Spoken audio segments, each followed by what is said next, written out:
So I decided that gluing new frags to frag plugs each time was too much of a hassle, and also I don't like glue, and I think glue is always a bad solution.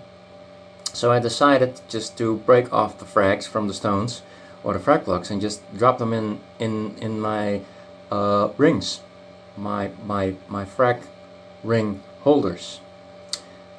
This works fine for most Calistrea, but this Duncan frag on the right here actually just fell through the ring on the floor.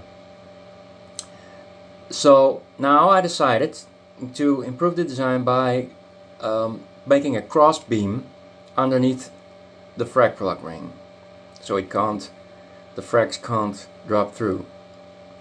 I think this works very well, so I will incorporate it into the design, and well, let's see how that works in the future. I'm very happy with it. Well, this was Print the World. Copy and improve if you can.